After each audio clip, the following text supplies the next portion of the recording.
Olá, amada igreja, bom dia. É com muita alegria e satisfação que iniciamos mais uma escola bíblica dominical, a última EBD do primeiro trimestre de 2021, no qual estamos estudando o livro de Gênesis. E hoje nós estaremos focando em Gênesis 46, a finalização, a entrada de Jacó, agora Israel, dentro do Egito, e ali dando a iniciação do crescimento, da formação de fato do povo judeu, do povo hebreu aqui na terra. Ou seja, o crescimento desse povo. E o texto áureo da lição de hoje está em Gênesis capítulo 46, versículo 3. Gostaria que os irmãos abrissem suas Bíblias em Gênesis capítulo 46, versículo 3,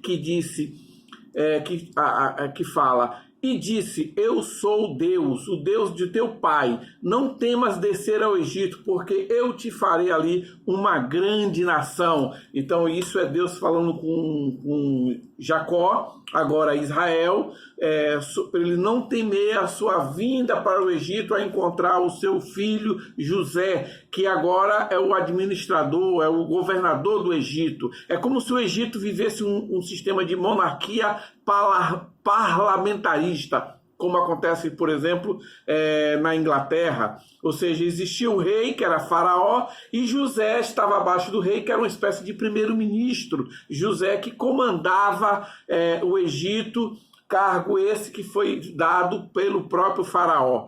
E aí inicia, e isso foi muito importante, porque isso corresponde justamente ao momento da entrada do povo hebreu no Egito, e ali começa o crescimento e a formação do povo hebreu. E é justamente isso que nós vamos estar estudando na lição de hoje. Meus irmãos, a história todo mundo já sabe. A história é mais do que batida. A história realmente, de fato, é uma história extremamente marcante, linda, forte. E eu não quero entrar aqui na questão histórica em si, do fato de José mandar os seus irmãos buscarem o irmão mais novo, Benjamim. E aí tem todo aquele fato histórico dele pegar a taça, colocar dentro do saco com os alimentos, isso aí todo mundo já sabe. O que nos chama a atenção nesse fato é a questão de José ser maduro o bastante de não guardar rancor dos seus irmãos. Eu imagino o sentimento de tristeza, de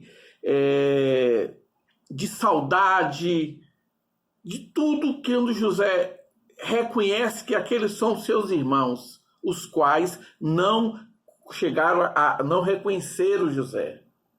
Imagina que José sai daquele momento ali da sala e começa a chorar, e bate em José todo aquele pensamento do seu pai, de sua mãe, dos seus irmãos, da vivência em família, dos amigos ali que viviam ali na tribo. Imagina todo aquele sentimento de José. E em momento algum José sente revolta, porque José tinha ali condições ali de fazer o que ele quisesse. Imagina se José chegasse e dissesse para Faraó: Faraó, foram esses meus irmãos que me maltrataram, que me venderam como escravo. E José não tem esse tipo de reação. Pelo contrário, José tem aquele sentimento de agregação, de trazer os seus irmãos, de trazer a sua família para perto de si, e eles não estarem passando necessidade, como vivia toda aquela região do Oriente Médio no momento histórico onde tudo isso acontece. E é isso que nós vamos estar vendo na lição de hoje. E eu convido a nossa primeira professora, a irmã Miriam, para nos falar um pouco sobre Gênesis 45, uma revelação depois do susto. Por favor, irmã Miriam. Bom dia, meus irmãos, graça e paz da parte de nosso Senhor e Salvador Jesus Cristo, esperança nossa. O ponto que o irmão Gil me deu para a EBD de hoje, neste domingo, é uma revelação depois do susto. Gênesis 45, de 1 a 28. Não lerei todo porque o tempo é curto e não dá para ler tudo, mas vamos abrir as nossas Bíblias para fazer essa leitura. José dá-se a conhecer aos irmãos depois daquele estratagema todo montado por José. de Benjamim ficar como servo dele no Egito. O copo de José foi achado no saco de mantimento de Benjamim. Tem a defesa de Judá a favor de Benjamim e para que Benjamim vá e ele fique no lugar de Judá, fique no lugar de Benjamim. Então José aí chega ao ponto culminante desta belíssima narrativa e Judá vê que os irmãos em relação a Benjamim não têm o mesmo sentimento que tiveram para com ele, de inveja, de ciúme, de toda aquela traição que fizeram com ele. Então José dá-se a conhecer aos irmãos. Esse é o ponto máximo da emoção desta narrativa. Vamos ler? 45. Então José, não se podendo conter diante de todos os que estavam com ele, bradou: fazei sair a todos da minha presença. E ninguém ficou com ele quando José se deu a conhecer a seus irmãos. E levantou a voz em choro, de maneira que os egípcios o ouviam e também a casa de Faraó. E disse a seus irmãos: eu sou José, vive ainda meu pai? E seus irmãos não lhe puderam responder, porque ficaram aterrorizados perante ele. Disse José a seus irmãos: agora chegai-vos a mim. E chegaram-se. Então disse: eu sou José, vosso irmão, a quem vendeste para o Egito. Agora, pois, não vos entristeçais e nem vos irriteis contra vós mesmo, por me haveres vendido para aqui. Porque para a conservação da vida Deus me enviou adiante de vós.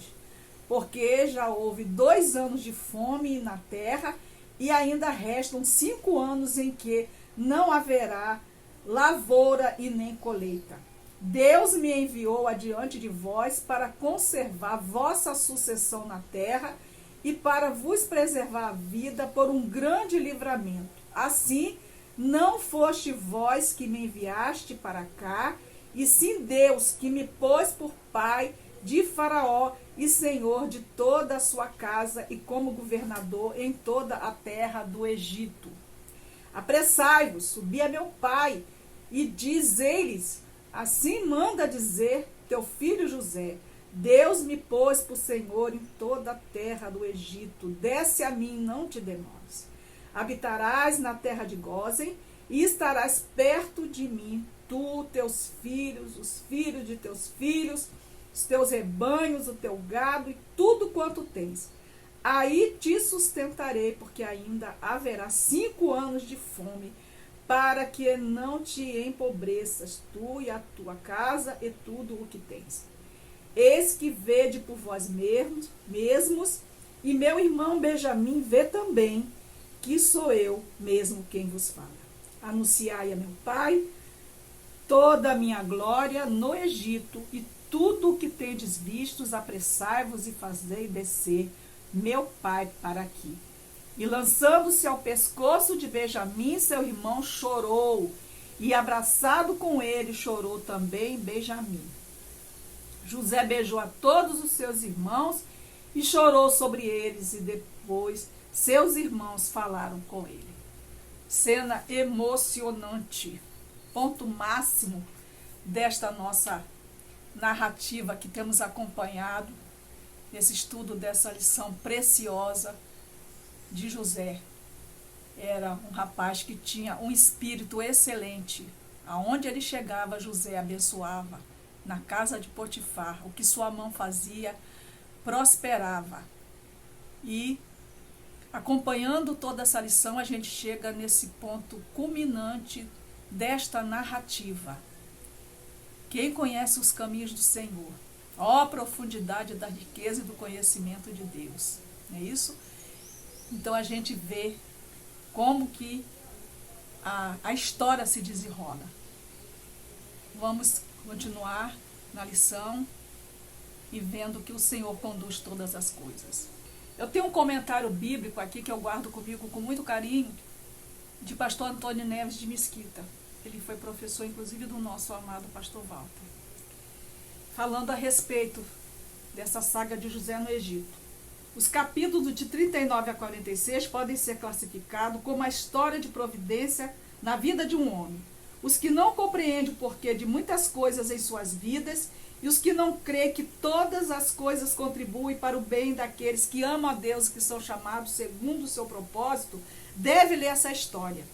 Não somente é inspiradora, mas é consoladora também. Quem poderia ver no ato iníquo e desumano dos irmãos de Moisés o dedo da providência de Deus? Quão insondáveis são os seus caminhos, Senhor. Tinha de preparar seu povo para os grandes deveres da vida nacional na terra prometida. Não havia nação na terra onde melhor o povo pudesse ser educado. O Egito era centro de toda a ciência, de toda a arte, de toda a cultura. Nós sabemos disso, né? Dessa civilização que era uma civilização avançada. José foi o escolhido para preparar o caminho, para executar o plano. Ele certamente teve que sofrer provações, que alguém chamaria de calamidade, mas o Deus que prova nunca deixa de dar o conforto e a graça precisos para o triunfo. José não esqueceu da sua religião. José sempre testemunhou na casa de Potifar. Ele testemunhou do Deus que ele servia. Ele foi um rapaz que, mesmo passando por um assédio terrível, ele disse: como poderia eu cometer tamanho pecado? Era um rapaz de fé. E a gente vê, diante das provações, ele fazendo o melhor. A gente não vê uma murmuração na boca deste rapaz, né, que foi José. É uma inspiração para nós nesses tempos que nós estamos vivendo, de tanta luta, de tanta calamidade, de tanta dor que nós estamos passando, de que o Senhor conduz a história. É o Senhor que conduz a história, mesmo que o momento sendo amargo do jeito que está sendo, duro para as nações, para o nosso país, nós precisamos confiar. Aqueles que confiam no Senhor renovarão as suas forças. Se Deus é por nós, quem será contra nós? Aquele que nem o seu próprio filho poupou e deu por nós, como não nos dará a nós todas as outras coisas? Meus irmãos, mantenhamos a fé, mantenhamos o foco, mantenhamos a nossa comunhão diária com o Senhor, na oração, no estudo da palavra, e vendo que o Senhor conduz a história. Quando a gente vê isso aqui, a gente fala assim: meu Deus, coitado de José, como sofreu tanto, né? Mas a gente vê que era a mão do Senhor, quando ele disse: não foi vocês que me mandaram para cá, foi o Senhor que mandou adiante de vós para lhes preservar a vida. E na lição que se sucede, a gente vai ver que desceram 70 almas e aquele povo cresceu e prosperou, se tornou grande, se tornou forte em número e prosperando. E quando a gente entra na outra parte da história, aí diz que levantou um faraó que não conhecera José. Já era outra dinastia, já tinha passado 400 anos. E aí aqui vem a luta desse povo, e Moisés, que foi educado em toda a ciência e toda a arte do Egito, é um grande libertador e legislador, um homem devidamente preparado. É a mão do Senhor quem conduz a história. Deus está no controle de todas as coisas. Deus é soberano sobre a terra, sobre o céu, absoluto, diz aquele hino. E apesar de toda a glória que tem, tu te importas comigo também. Este amor tão grande eleva-me, amarra-me a ti. Tu és tremendo. O nosso Deus é o Deus de toda a história, é o Deus de toda a provisão, é o Deus que está conosco e disse: estarei convosco todos os dias da minha vida até a consumação dos séculos. Mantenhamos a fé, peçamos a Deus que acrescenta-nos a fé. Eu creio, Senhor, acrescenta a minha fé. Ó Senhor, tem dia que a gente está abatido, enfraquecido, mas é o Senhor que nos levanta toda manhã. E quando a gente olha o dia que amanhece, a vida que ainda está conservada em nós, agradecemos. Senhor, obrigada. Obrigada por mais esse dia, pelas tuas misericórdias que se renovam a cada manhã. Minhas irmãs, um bom domingo para todos, muita saudade de todos. Tenha uma paz da semana, que abençoada semana para todos os irmãos. Obrigada pela atenção. Muito obrigado, irmã Miriam, por sua aula extremamente esclarecedor em relação ao tema que foi lhe apresentado, que foi lhe proposto. Eu quero lhe agradecer realmente pela sua aula. E vamos convidar agora um outro professor para falar sobre Gênesis 46, a comunhão depois da confissão. E para isso eu vou convidar o professor Epifânio. Por favor, professor. Graça e paz, meus irmãos. Espero que todos vocês estejam bem e com saúde. Eu fiquei com os capítulos 46 e 47 da lição 13. Eu dividi da seguinte forma: Deus aparece a Jacó, Jacó viaja para o Egito, José encontra Jacó, os irmãos de José encontram com Faraó, Faraó tem um encontro com Jacó também, José cuida de sua família no Egito e Jacó faz os preparativos para a sua morte. A importância da leitura e do estudo desses capítulos reside no fato que esses capítulos aí têm muita importância porque vai tratar dos cuidados do Senhor na preservação da descendência de Abraão, até o surgimento da nação de Israel, né? De Jacó desceu como família, até Jacó surgir como uma nação 400 anos depois. Então nós vamos ver uma parte aqui do encorajamento do Senhor para o povo migrar para o Egito. Então nós sabemos que Jacó, durante aproximadamente 20 anos, ele acreditou numa mentira contada pelos 10 filhos dele. E mesmo passado todo esse tempo, né, que eu já falei, 20 anos, a mentira continuava prevalecendo. E Jacó acreditava que José estava morto. E quando a verdade foi manifesta, que José estava vivo, Jacó ainda teve dificuldade de acreditar na verdade. Então vamos lá. O Senhor aparece a Jacó. Vamos ver aí as partes do capítulo 46, de 1 a 4. Partiu, pois, Israel com tudo o que possuía e veio a Berseba, e ofereceu sacrifícios ao Deus de Isaque, seu pai. E aí o Senhor falou a ele, em visões à noite, e disse: Jacó, Jacó, e ele respondeu: eis-me aqui. Nos versos 3 e 4, que nós vamos ler, o Senhor, que tinha respondido a Jacó, vai dizer 6 coisas a ele, e que essas 6 coisas que o Senhor vai passar para ele servem de encorajamento para ele enfrentar aquela jornada.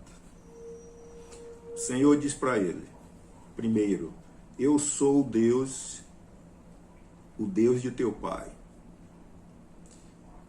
Quando Deus diz isso a Jacó, né, Jacó foi orar ao Senhor chamando o Deus de Isaque, né, meu pai. E aí Deus retorna para ele, responde a ele dizendo: eu sou Deus, o Deus de teu pai. Jacó, quando ele busca o Deus de Isaque, ele estava reconhecendo o chamado de toda a família dele para aquele ministério, né, que Deus, né, tinha chamado Abraão, Isaque, e finaliza ali no patriarca Jacó. E também ele buscava orientação para sair de Canaã. E aí Deus fala para ele a segunda coisa: não temas descer para o Egito. Jacó foi conservador em sua atitude, pois ele sabia do exemplo de Abrão. Abrão desceu para o Egito e não consultou ao Senhor. E também ele tinha ciência de que Deus havia orientado Isaque para que não descesse ao Egito e sim ficasse ali. E outra coisa, Jacó também sabia que Canaã era o lugar de cumprimento da aliança.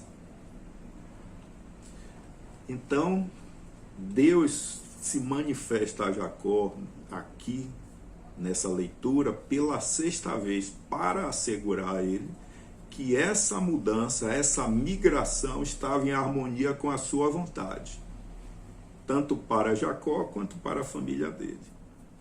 A terceira coisa que o Senhor diz para Jacó: porque lá eu farei de ti uma grande nação.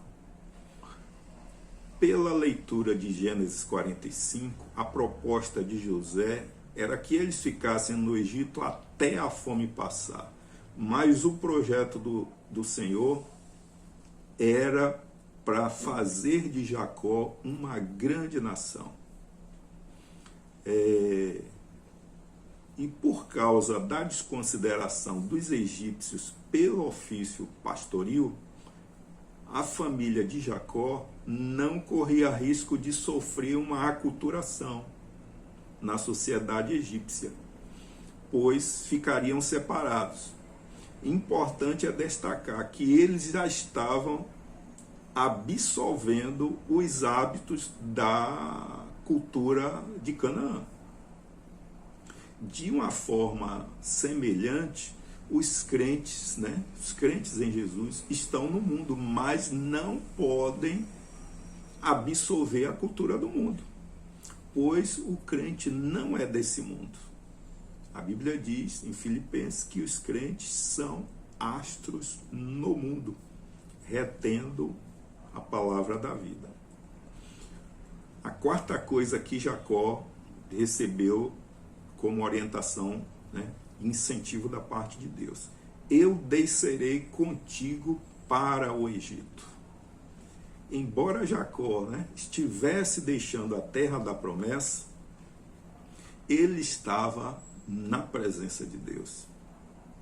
E em consonância com Êxodo 33:14, Deus estava dizendo para Jacó que ele daria manifestações de sua graça, de sua bondade e sua misericórdia durante toda aquela jornada, tanto na ida quanto no retorno de Israel. Deus se manifestou maravilhosamente. A quinta coisa que o Senhor falou para Jacó: e te farei tornar a subir certamente. Deus prometeu ainda trazer Jacó de volta a Canaã. E ele fez isso trazendo seus descendentes de volta 400 anos depois. E é bom lembrar que os ossos de Jacó foram enterrados em Canaã por José e seus irmãos. A sexta coisa que Canaã. E ele fez isso trazendo seus descendentes de volta 400 anos depois. E é bom lembrar que os ossos de Jacó foram enterrados em Canaã por José e seus irmãos. A sexta coisa que o Senhor falou para Jacó era que a mão de José fechará os seus olhos. Quando Deus disse isso, José fechará os seus olhos, ele estava afirmando que Jacó não iria morrer antes de encontrar José. E também faz referência a um costume antigo que era praticado por aquelas pessoas, que o filho mais velho, ou um parente mais próximo, mais chegado, fechava suavemente os olhos do parente falecido. Agora vamos falar da viagem de Jacó para o Egito. Apesar da sugestão de Faraó, no capítulo 45, que eles não precisavam levar seus pertences, haja vista que havia fartura no Egito, e Jacó levou tudo que podia levar, podia carregar nas carroças, aquelas coisas. E também a Bíblia vai fechar um número de 70 pessoas. O que o autor, o escritor quer dizer é que Deus fez uma obra perfeita, uma obra completa, levando, né, os israelitas para o Egito. Agora vamos falar sobre o encontro de Jacó com José.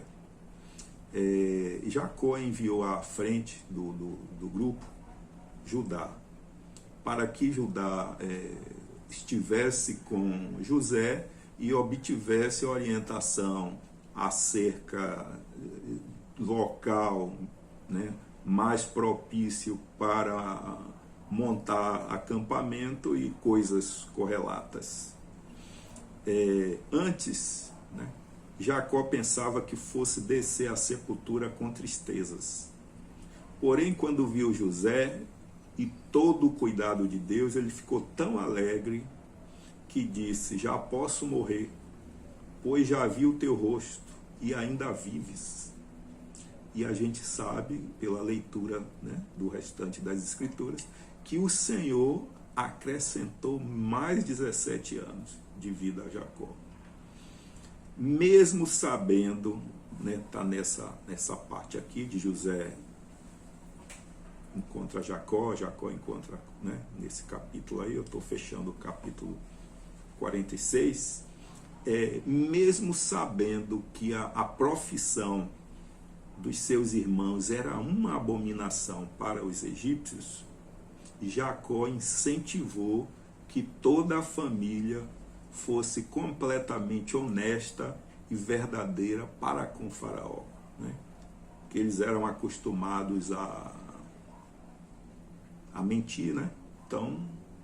Então José começou a pedagogia com eles, né? E vai ser de grande valia para toda a família o comportamento de José para com eles. Vamos partir para o capítulo 47. Os irmãos de José encontram-se com Faraó. José levou 5 irmãos, né, para falarem diante de Faraó. E aí eles disseram que toda a família era formada por pastores de ovelhas, profissão humilde e abominável para os egípcios. Os egípcios, eles eram lavradores, mas tinham dificuldade no manejo com ovelhas. E em conformidade com Gênesis 47:17, eles criavam cavalo, gado bovino e jumentos. E por uma questão de pequeno detalhe, né, eles abominavam a criação de ovelha.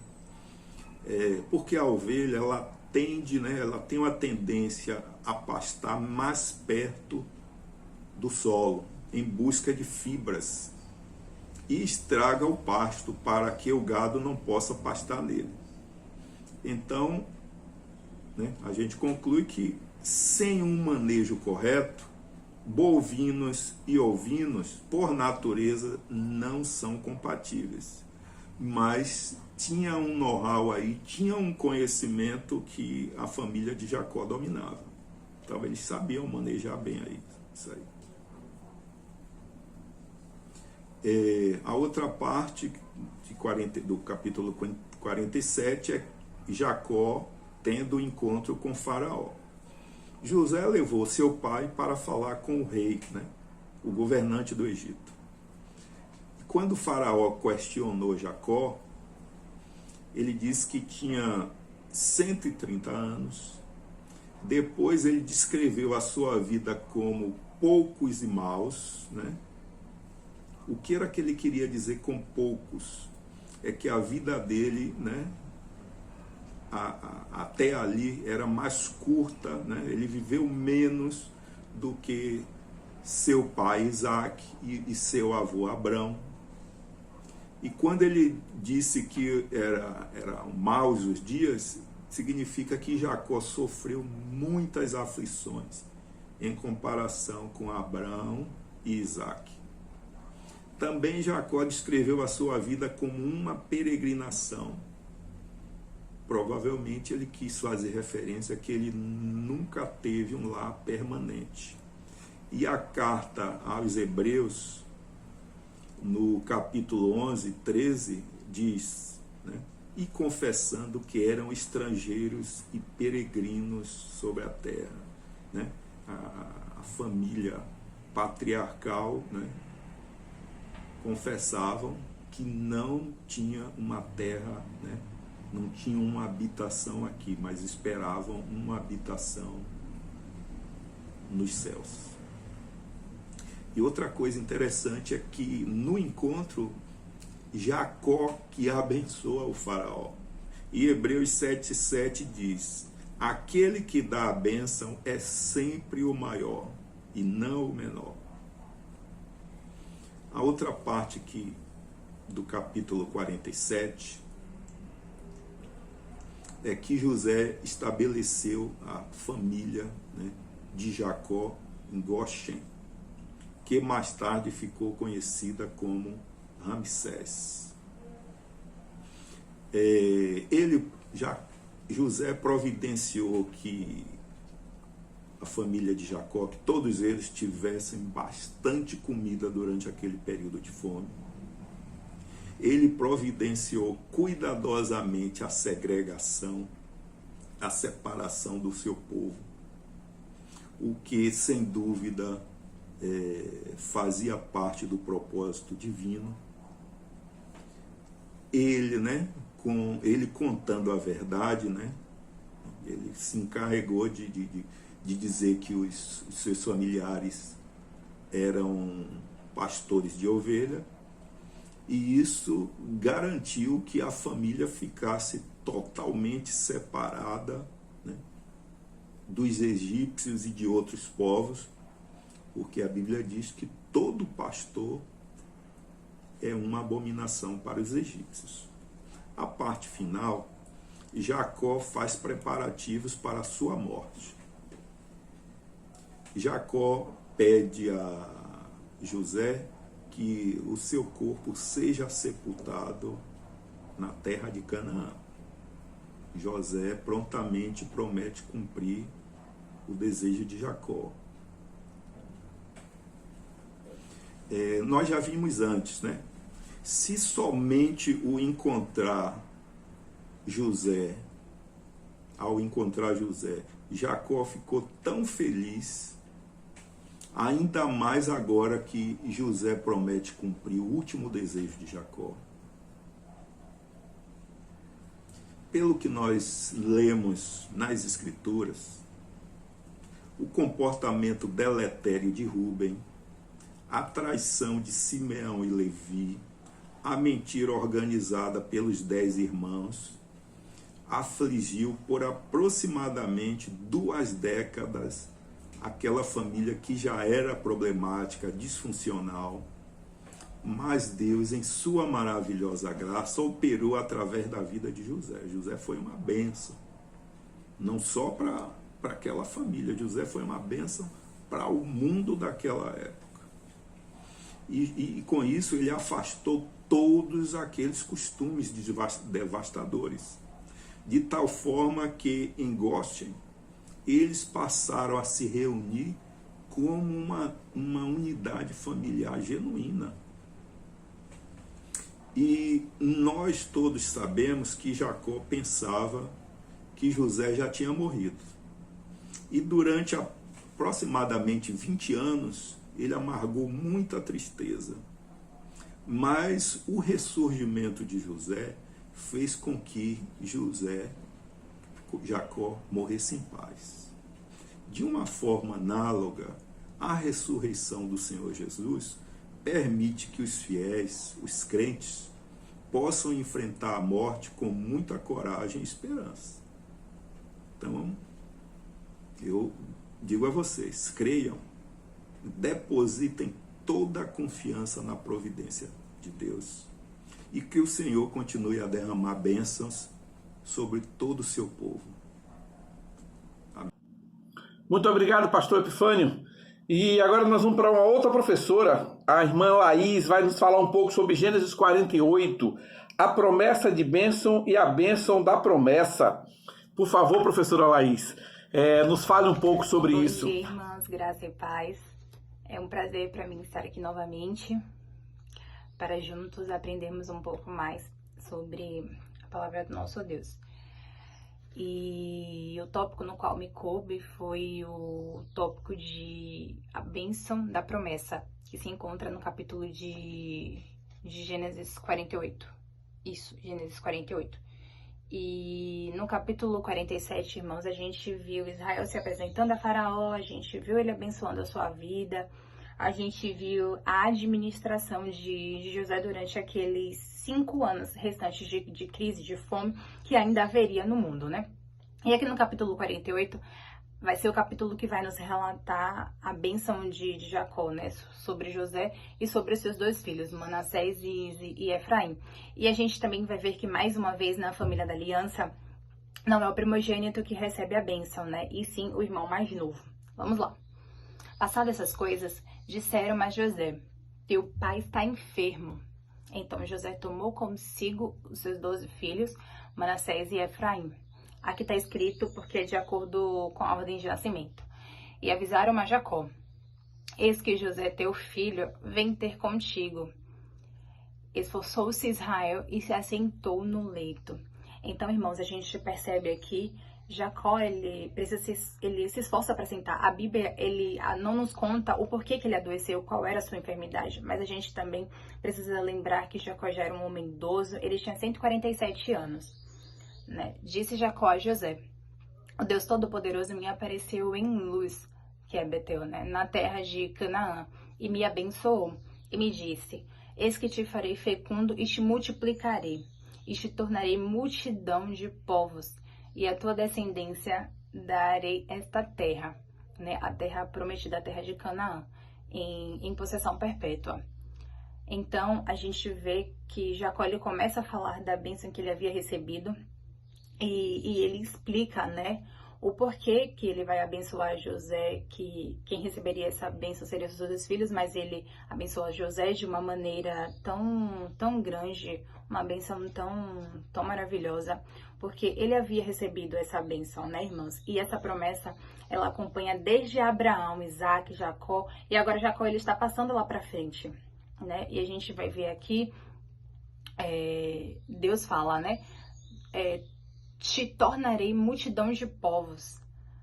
E então, gente, lendo isso, a gente não pode achar que Jacó é só 12 tribos, né? Porque a promessa é para multidão de povos, não é um povo só, não é uma nação só, né? Mas a tua descendência que gerarás depois deles será tua, segundo o nome de um dos seus irmãos, que serão chamados na sua herança. Então, a gente vê Jacó falando que se José tivesse outros filhos, eram filhos de José, não tornariam filhos de Jacó, então eles não teriam nomes, não teriam uma tribo, né? Então, eles estariam na herança de seus irmãos, né? Eles entrariam na tribo de seus irmãos. E uma coisa importante aqui, irmãos, é que a gente vê Jacó exaltando José e os seus filhos, colocando eles no nível superior dos outros. E a gente não pode esquecer que José, ele é o primogênito, né, de Raquel, a mulher amada de Jacó. Vindo, pois, eu de Padã, me morreu com pesar Raquel, na terra de Canaã. No caminho havia ainda uma pequena distância para chegar a Efrata. Sepultei ali, no caminho de Efrata, que é Belém. Tendo Israel visto os filhos de José, disse: quem são estes? Respondeu José a seu pai: são meus filhos que Deus me deu. Fazei-os chegar a mim, fala Jacó, para que eu os abençoe. Os filhos de Israel, os olhos de Israel já sentiam escurecido por causa da velhice, de um modo que não podia ver bem. José, pois, fez-os chegar até ele, e ele, Jacó, os beijou e os abraçou. Então disse Israel a José: eu não cuidara ver o teu rosto, e eis que Deus me fez ver os teus filhos também. Olha que lindos, né, irmãos?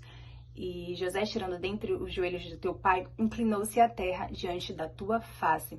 Então, irmãos, a gente vê Jacó reconhecendo que foi muito abençoado, né? Teve um momento da vida dele que ele realmente acreditou que José estava morto. e ele está falando que Deus teve todo o cuidado, Deus abençoou ele tremendamente, que ele não pôde só voltar a ver o rosto de José, mas viu também o rosto dos seus filhos, né, dos seus netos. Realmente é tremendo, né, irmãos? A gente vê também que José, ele se inclina, né, agradecendo que ele também, que os seus filhos também iriam receber uma bênção duplicada, né? A gente vai ver um pouquinho mais à frente.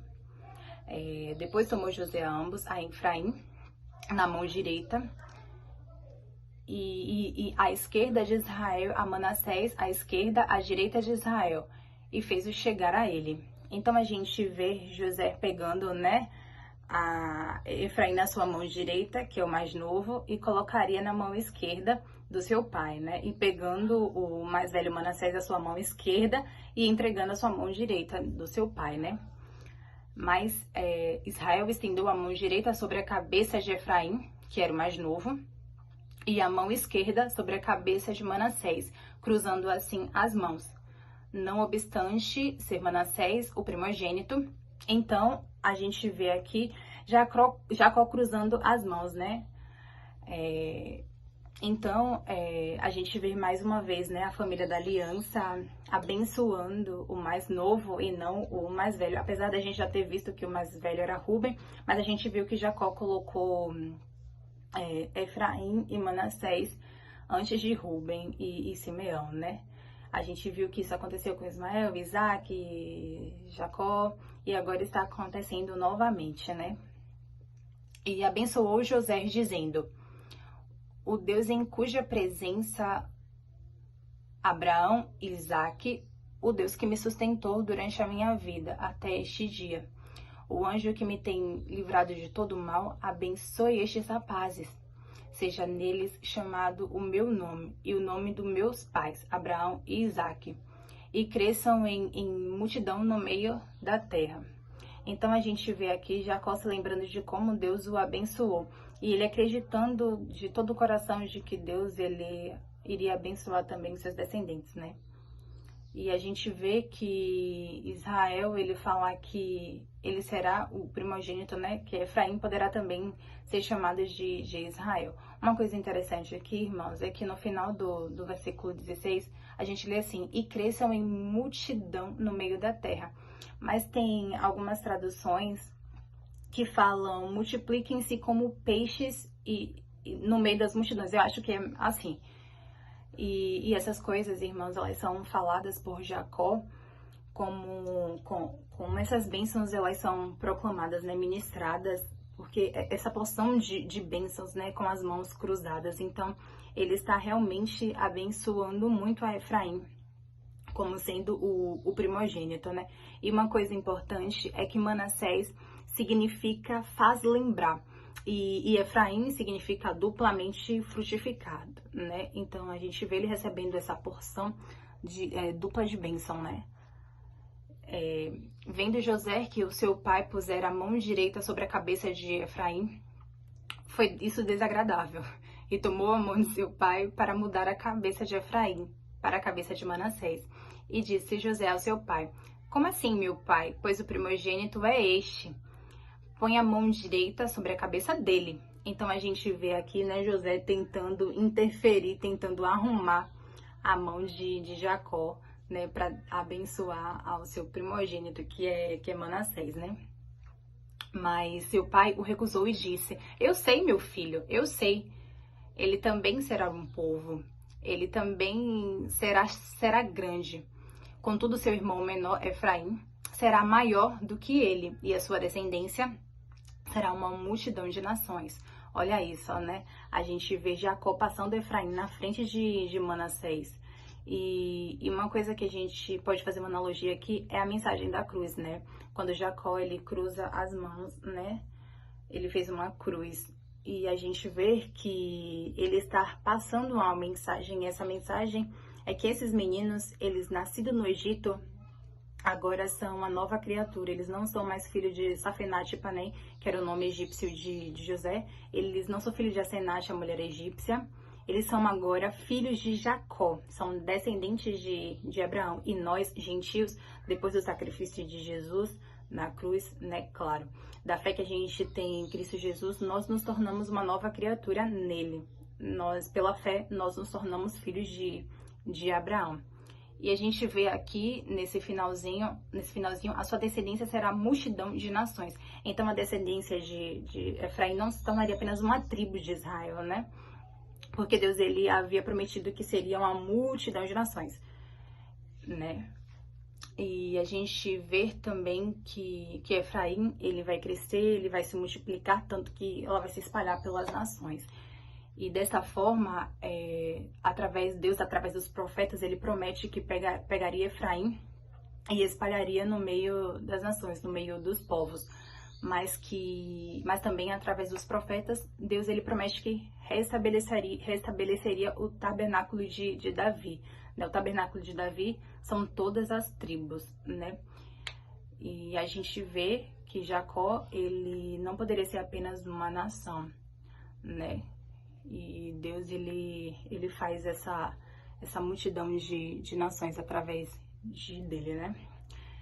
E a gente vê que quando Jesus, ele começa a pregar, ele chama os seus discípulos, né? Seus discípulos são os pescadores, e eles viram para ele vira para ele e fala: vou fazer de vocês pescadores de homens, né? E pescadores, eles pescam peixe, né? E se a gente voltar a outras traduções, falam que eles vão crescer em multidão de peixes no meio da terra, né? Então, realmente é muito tremendo. Jesus, ele fala: gente, eu vim buscar a plenitude das nações, eu vim buscar Efraim de volta.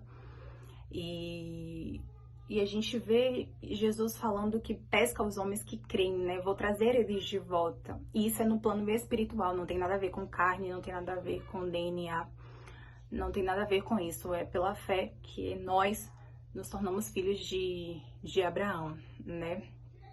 E eu teria muitas outras coisas para falar, né? Porque realmente o capítulo de Gênesis 48, tanto até o 49 e o 50, são realmente muito ricos, né? De coisas para que a gente possa desvendar aqui, né? Mas o tempo não nos permite. Então, fica para a próxima. Eu queria falar mais, porque tem muitas outras coisas também, mas eu espero que eu tenha conseguido, né, destrinchar esse trecho aqui, né, que me coube. Então, irmãos, um abraço, que Deus abençoe vocês, um beijo, tchau, tchau. Muito obrigado, Laís.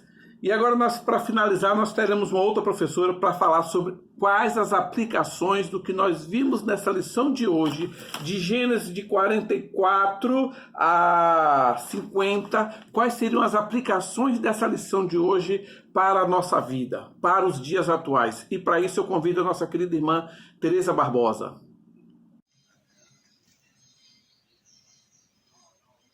Bom dia, irmãos, com a graça do Senhor. Para concluir a nossa lição de hoje, quando o título é Deus transforma o mal em bem, José foi escolhido por Deus, ainda jovem, para o cumprimento dos seus propósitos no futuro. E o incrível é que Deus permitiu que ele fosse provado, ele fosse preparado no seio da sua família, como nós já vimos no transcorrer da lição. Então, José, quando ele foi para a casa de Potifar, ele já estava amadurecido na fé o suficiente para não se deixar ser levado pelo pecado, o qual tão de perto tentou embaraçar os propósitos de Deus na vida daquele jovem. E no contexto da sua trajetória, a palavra-chave para que Deus realizasse seus propósitos na vida de José e ele tivesse uma vida bem-sucedida, a palavra-chave se chama perdão. José, quando ele saiu da casa da sua família, naquela situação, vendido como escravo, a palavra de Deus nos transmite o entendimento de que aquele jovem, ele não carregou consigo o ódio e nem o sentimento de vingança. Porque o ódio, o sentimento de vingança, irmãos, impede ou retarda o cumprimento das promessas na vida do crente. Por isso que Deus não dá bênçãos circunstanciais, é diferente da bênção que Deus coloca na vida do crente, em consequência da obediência e do cumprimento das suas promessas. Então Deus não capacita o crente desta forma para servir de instrumento para que ele venha colocar em prática seu sentimento de vingança. Mesmo porque o próprio Jesus Cristo, ele ensina no livro de Mateus capítulo 6, versículos 14 e 15, dizendo assim: porque se perdoardes aos homens as suas ofensas, também vosso Pai Celestial vos perdoará a vós. Se, porém, não perdoardes aos homens as suas ofensas, também o vosso Pai que estás nos céus não vos perdoará as vossas ofensas. Logo, irmãos, no contexto da palavra de Deus, falada pelo próprio Jesus, está aí a resposta do porquê que a vida de José foi tão bem sucedida e aquele jovem no futuro se tornou um grande instrumento de Deus para fortalecer os propósitos do Senhor na terra do Egito. E que o Senhor nos abençoe e prospere a sua palavra na nossa vida. Amém.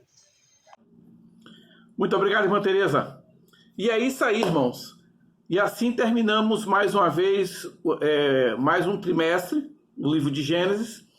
Eu acredito que tenha sido um trimestre extremamente proveitoso na questão do aprendizado. Os irmãos estão vendo um símbolozinho aí embaixo, ó. Clique aí dizendo que o irmão gostou da nossa EBD de hoje. Próximo trimestre nós estaremos estudando o livro de Mateus, que já começa no próximo domingo, já começa o estudo do livro de Mateus. E para nós terminarmos a lição de hoje, vamos ouvir agora um lindo louvor de um trio. Pai, mãe, filho, família unida, louvando a Deus. E nós terminamos a nossa escola bíblica dominical de hoje, ouvindo esse louvor dessa família aí. Que o Senhor Deus abençoe a todos e até o próximo domingo.